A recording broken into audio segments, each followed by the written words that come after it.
Tau e hiwango fulu pe atou whakamanatu. Aho tuku o koe whae, male kali tatu i hifo. Mole ngalo whale lawaki e ke tohi i tau loto.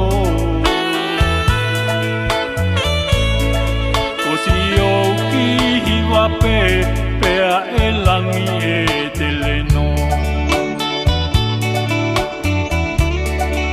Si lou kauto e ave whakalele tuanga ane. A te riana pia mo aleta e haupe singa e ngā e. Ana e mo mali ale lo si o fa o ie malave. Sofia amusia tato umatu mama ki o matalae. O e na male karita tuifo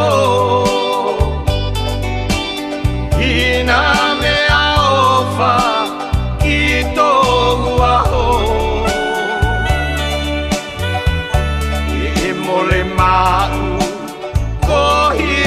koloa o whakawhetai isi o kakawa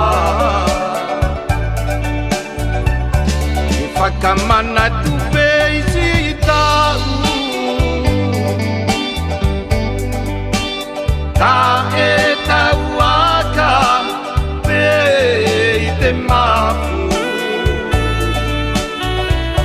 e ko te tofia o te whanau o te lau pisi mo mana manatu.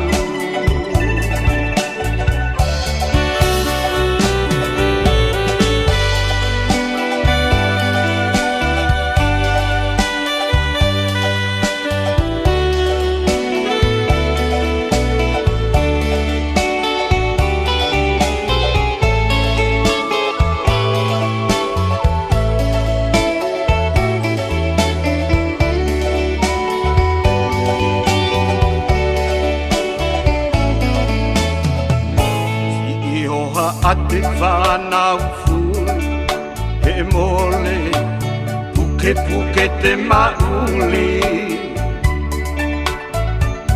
o ngana ko he lau pisi noa si uli e langi a onga e oe pea mo viste isi e masiwa nai whaka amu fuli. O hiki hiwa papilonio o whakawhetai e i tau sisio. O e nā male karita tuifo i nā mea ofa ki tōu aho.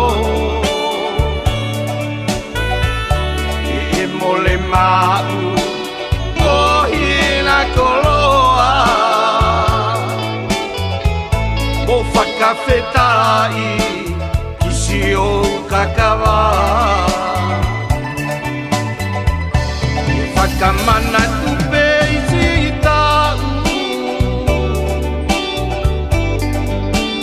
ka e tau aka pe i te mafu e ko te tofia o te whanau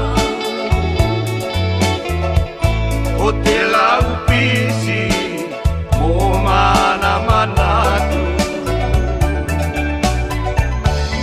O e nā male karita tuifo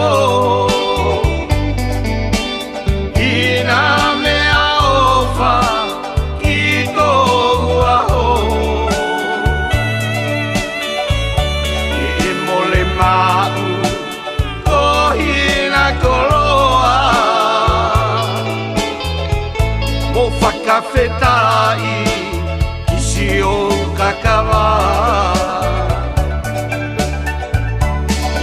kamana tu